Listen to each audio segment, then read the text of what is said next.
अस्सलाम वालेकुम व्यूअर्स, आज हम आलू टिक्की चाट बना रहे हैं। उसके लिए मैंने ये 4 आलू लिए हैं जिनको मैंने छील लिया और अब हम इन्हें कद्दूकश कर लेते हैं। कद्दूकश के लिए हमारे पास 2 है, एक बारीक है और एक मोटा वाला। हम मोटे वाले से कद्दूकश करेंगे और मैं इसको पानी में कर रही हूँ आलू को, ताकि ये काले ना हो। मैंने आलूओं को कद्दूकश कर लिया। अब इसको हम 3-4 पानी से अच्छे तरीके से धो लेते हैं। अब मैंने इसे 3-4 पानी से अच्छे तरीके से इसे कर लिया। इसके अंदर अब स्टार्च नहीं है और अब हम इसे एक बॉयल दिला लेते हैं। देचकी मैंने पानी डालकर उसको बॉयल होने के लिए रख दिया था। अब इसके अंदर ये आलू डाल दें। तो गलाना नहीं है, जो इसका आलूओं में थोड़ी बहुत स्टार्च रह गई थी इसको बस गर्म करने से इसका पानी वेस्ट कर दें और इसको स्टेन कर लें। स्टेन करने के लिए मैंने ये मलमल का कपड़ा रखा है, इसके अंदर ये आलू डालते जाएं। अब इसे इस तरह पकड़कर इसे स्टेन करें। स्टेन मैंने इसे कर लिया। अब इसे एक बर्तन में डाल दें और इस तरह इसको खोल दें तक आलू ठंडे होते हैं। अब हम इसकी फिलिंग तैयार कर लेते हैं। फ्राई पैन लें, उसमें 100 ग्राम मैंने चिकन डाल दिया। 1 स्पून के करीब इसमें ऑयल ऐड कर दें। चिकन को इसके अंदर फ्राई कर लें।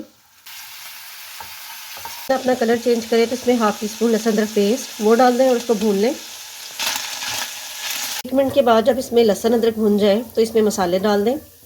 1/4 टीस्पून नमक, 1/2 टीस्पून पिसी हुई लाल मिर्च, 1/4 टीस्पून हल्दी, 1/2 टीस्पून धनिया पाउडर, 1/4 टीस्पून ज़ीरा पाउडर, 1 टीस्पून सोया सॉस और 1 टीस्पून चिली सॉस। अब इसे मिक्स कर लें। फिलिंग आप अपने तरीके से किसी की भी बना सकते हैं, आप सब्जियों की भी इसमें बना सकते हैं और नमक मिर्च भी आप इसमें अपने टेस्ट के मुताबिक डाल सकते हैं। 1 स्पून दही।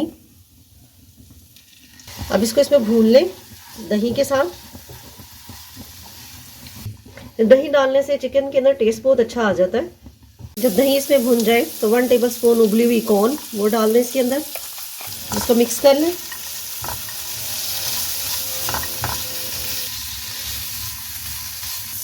अब इसकी फिलिंग तैयार है। अब इसका फ्लेम ऑफ कर दें।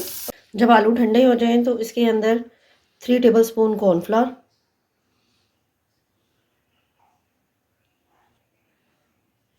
और अब इसे मिक्स कर लें। 1/2 टीस्पून नमक, स्पून कुटी हुई मिर्च और अब इसे मिक्स कर लें।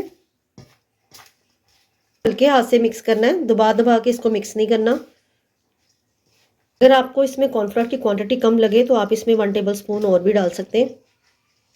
और अब हम इसकी टिक्की बना लेते हैं। थोड़े से ये उठाएं, इसको हाथ पे फैलाएं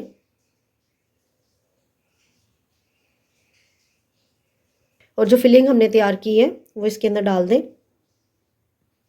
थोड़ी सी फिलिंग बस आपने इसके अंदर डालनी है।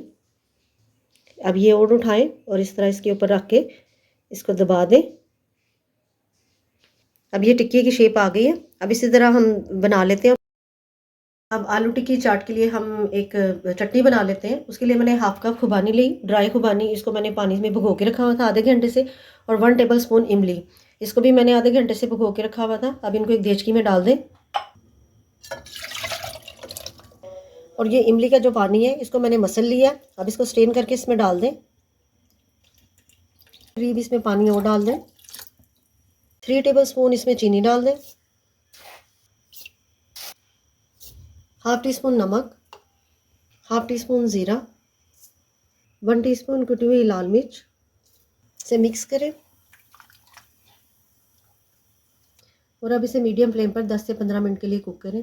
हम हरी चटनी तैयार कर लेते हैं। उसके लिए मैंने ये धनिया ली है जिसको मैं डंडियों समेत ली है। अब मैं इसको हैंड ब्लेंडर से पीस रही हूँ, आप इसको जग में भी पीस सकते हैं। डाल दें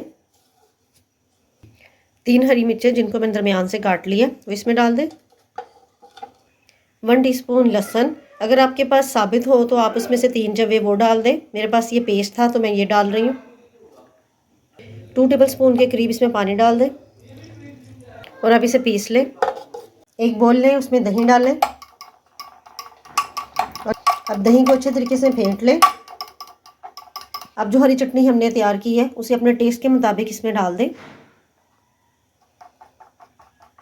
और इसे अच्छे तरीके से मिक्स कर लें और अपने टेस्ट के मुताबिक इसमें नमक डाल दें। तो इस तरह हमारी ग्रीन चटनी सर्व के लिए रेडी है।